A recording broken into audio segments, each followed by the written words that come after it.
Hello everyone, it's Larry. This is a video of my trip to York for the Yorkshire Brick Show 2024.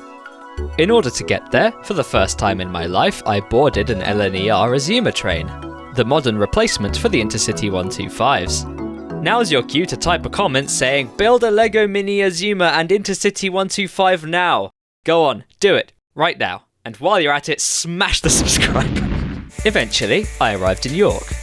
It was lovely being there and looking around, as I'd never been there before. While I was there, I just had to check out the National Railway Museum too. I witnessed some familiar favourites in person for the first time, as well as some more unexpected sights, like a 1960s Japanese Shinkansen. But of course, my primary objective was the Yorkshire Brick Show, which I visited with my friends. It was hosted in the York Racecourse, and showed off a huge variety of talentful Lego builds. Big and small. And there were many gorgeous scene builds.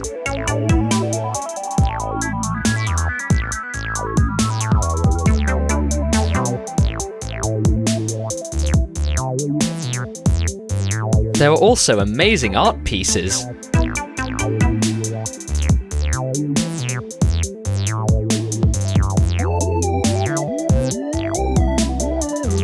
It didn't take long for us to find some Lego trains, and a London Underground tube train, no less, along with some others.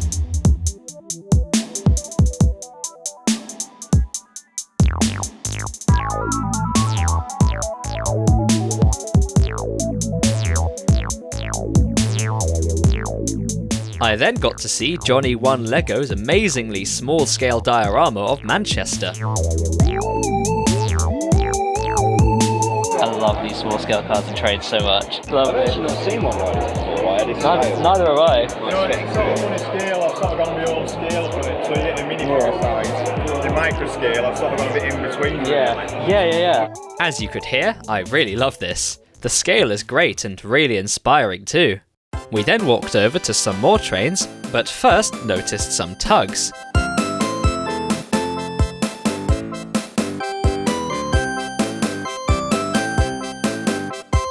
We finally found Top Hat! Oh my gosh! Yeah, hang on a minute, it's Top Hat! Oh, I say hello! Then we soaked in the LEGO Northern UK Railway Club's layout, of which there were multiple.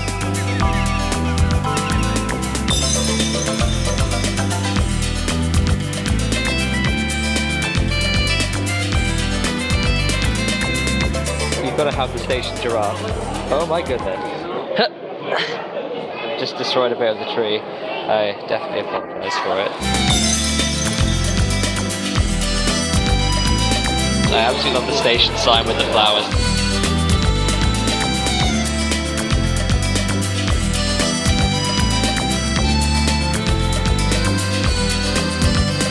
Some absolute bangers of trains right here.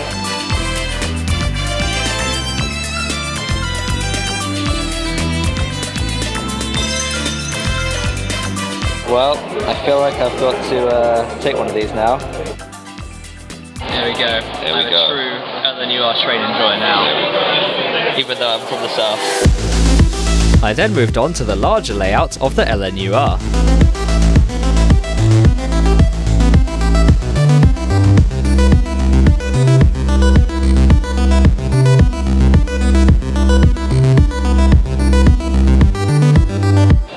As well, with all these teal pieces. Oh, so well done. I feel like this Lego set encapsulates the world, you know, you get a bit of everything, a bit of every... You do get a bit of everything. Every environment. It's the Easter Bunny. The Easter Bunny? Just the guy in a rabbit costume. I love this road bridge, like, it would have been fine if it wasn't there, but like, it just adds so much. You know what, it needs a bit of work. Yeah, clearly they're not done with it.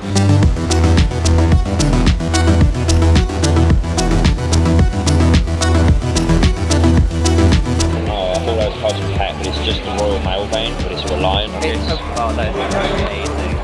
Oh, I love that Lego Reliant.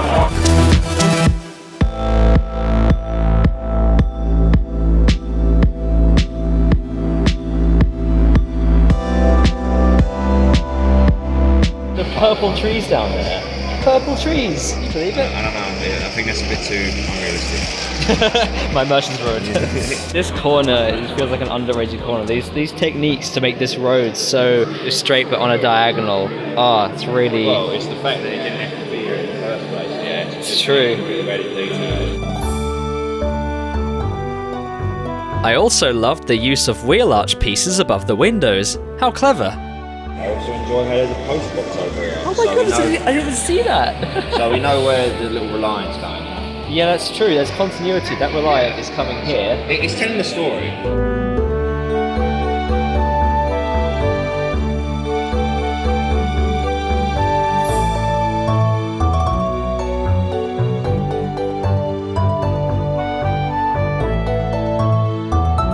After looking at their gorgeous layout some more, I was allowed into the inside of it as a club member, where I could get out my own models.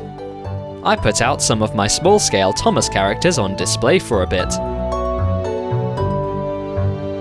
I planned to run my Big Cherry Steamer, my only large-scale model, which you might remember had some running problems.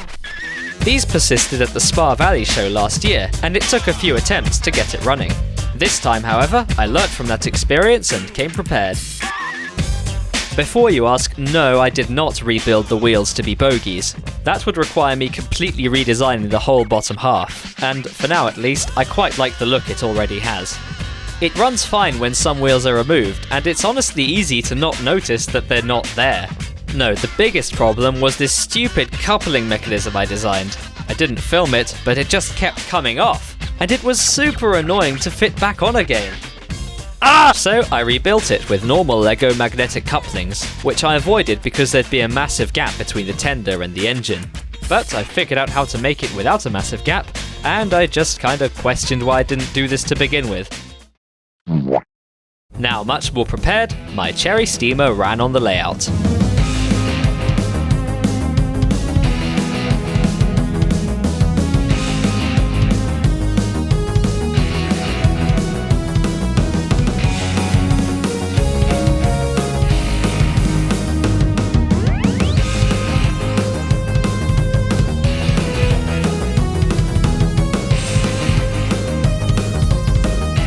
It was around this time that they started running their InterCity 125 model, specifically based on Sir Kenneth Grange, the one on display at the National Railway Museum.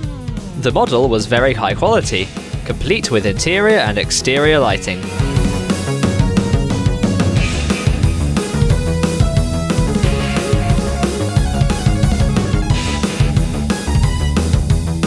My friend Luke, who has his own channel and a fancy camera, got some very high quality shots.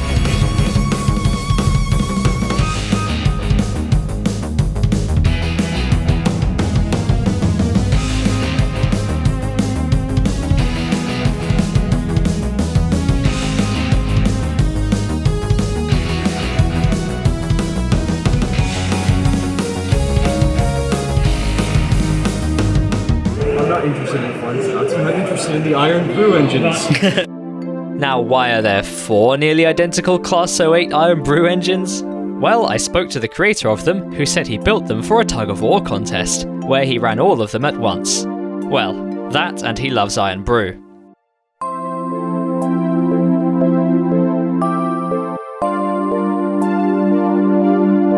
Having spent enough time with the Railway Club layout, we went around the convention some more, exploring other areas, which Luke got some more great shots of. I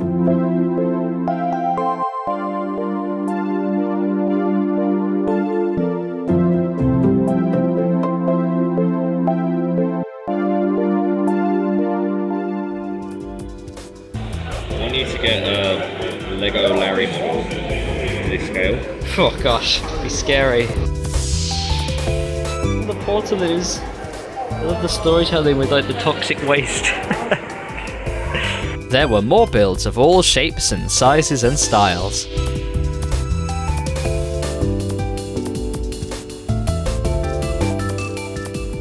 Including Doc Brown's train from Back to the Future. And a monster truck derby with a modified Monster Percy?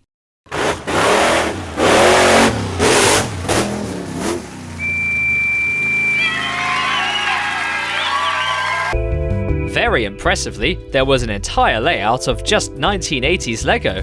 Trains included.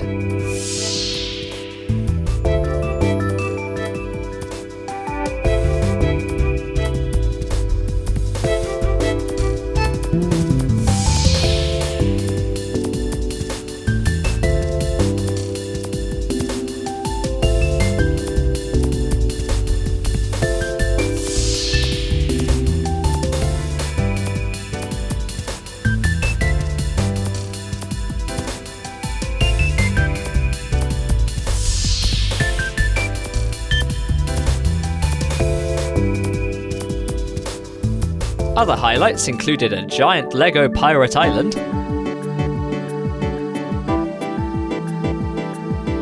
and the most adorable Lego city layout I've ever seen, with the most gorgeous park filled with colourful plants and flowers. Seriously, these look so good. If I build a layout, I want to fill it with plants and flowers like this.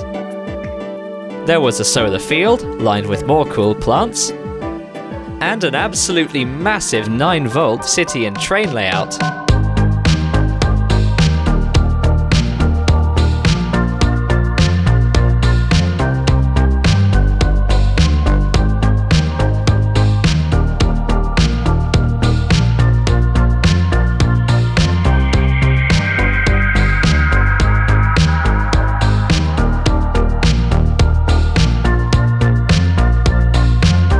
Lastly, this genuinely enormous Hogwarts castle build.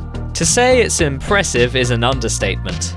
We got only a fraction of the detail on camera.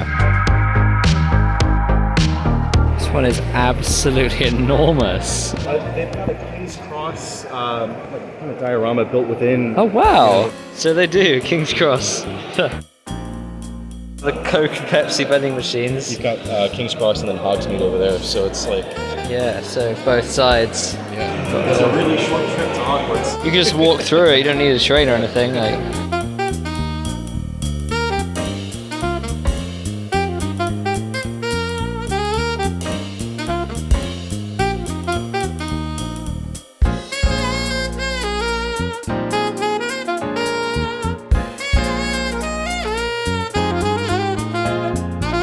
Well, I hope you had as much fun watching as I had on my trip to York.